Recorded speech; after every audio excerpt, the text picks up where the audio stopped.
to start this meeting now. We have this room from 4 to 5:30, and I would like to thank the audience to have decided to come here. We are competing with more than 200, if not more, side events. So you really have to be committed towards the issue you want to present, to be among this incredible commission of women plus 15. And it's not a chance that we are here just because it's, I think we should close the door.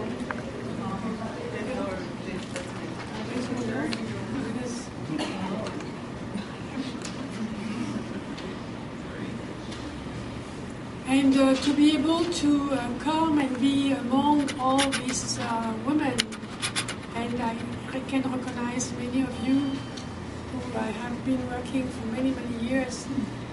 The eldest one and the youngest one here, because she's one of my students in Sciences Po Paris. So we must do something right.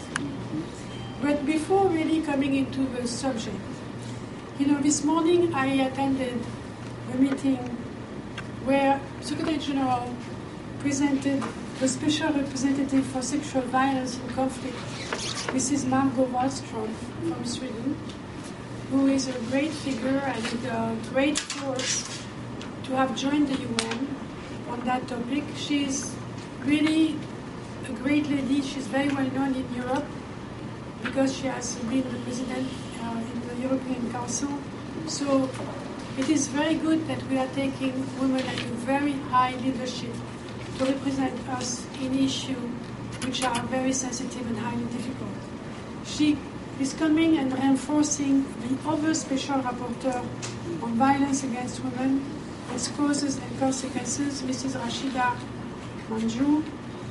And the Secretary General, having reinforced this side on the woman issue by women, did not forget, and I heard it in your meeting here, that it's true that we are doing a lot of efforts with women, but if we don't go to our counterpart, men, boys, our sons, our fathers, our husbands, then it won't progress.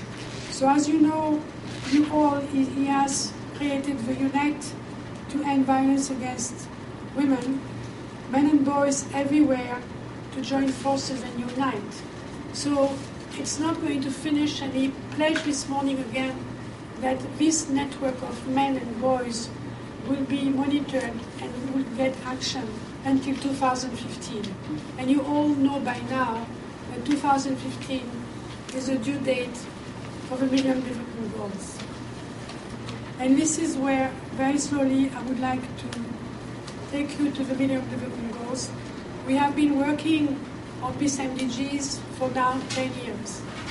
And we arrive at a moment where the question is very simple.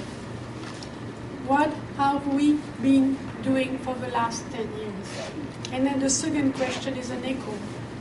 What are you going to do for the remaining 5? And the Secretary General, again, when he was doing the message for the 8th of March on women, there is a sentence that I picked up from that speech, and I'm going to repeat until 2015.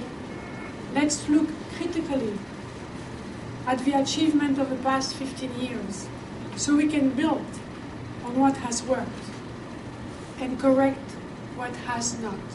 So this is where everybody is at, and I think that there is a challenge that everybody has to take on, okay, we have worked, this is what we did, but now for the next 5 years we are really going to succeed. And then I'm going to borrow this name, this conclusion, to the newly appointed Ambassador Ali from Malaysia, who is the new president of ECOSOC. And in his opening speech, he said, we cannot fail, we have to succeed. And I think that this is where we are at. In the same time that I'm saying all that, when you deal with the women issue on the MDGs, everybody knows that it's MDG number 3. And on this MDG number 3, the gender inequality is always there. And it's always a struggle. Why? Because when girls and boys will have the same opportunity to go to school and will benefit from the same right, then gender equality will be a reality.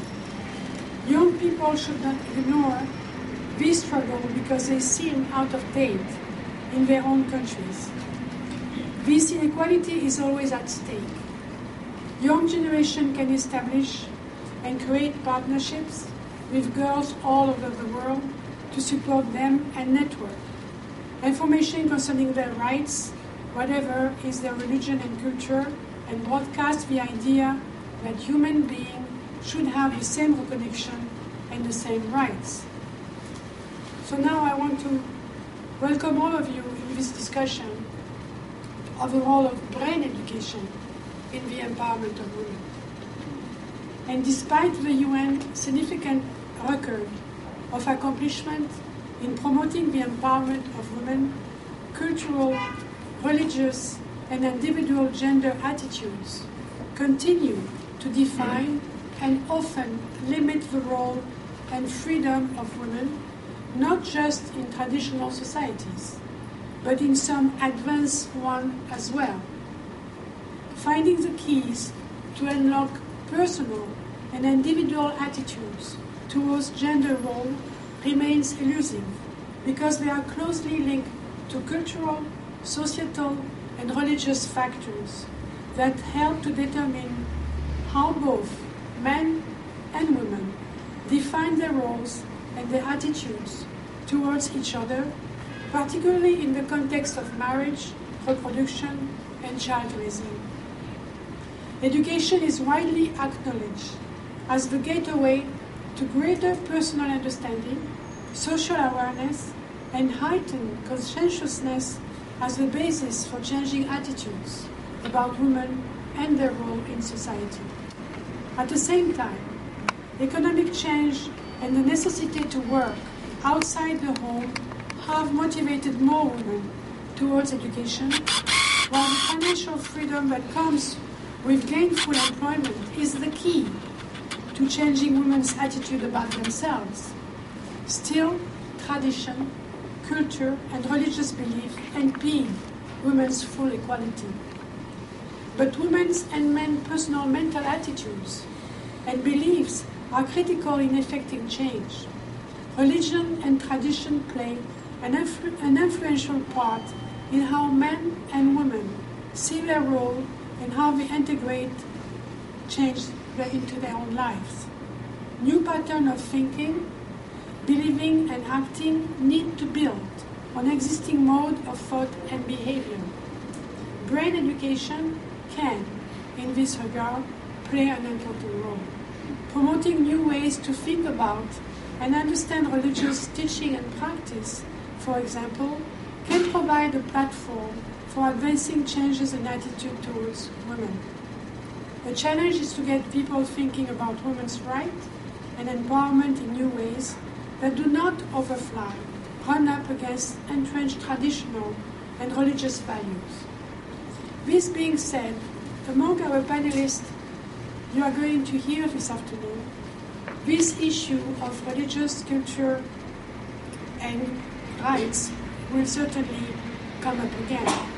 And it is my great pleasure to present to you Ms. Rim Othman, a very young teacher of Arabic language, but specialized on women in the Muslim world.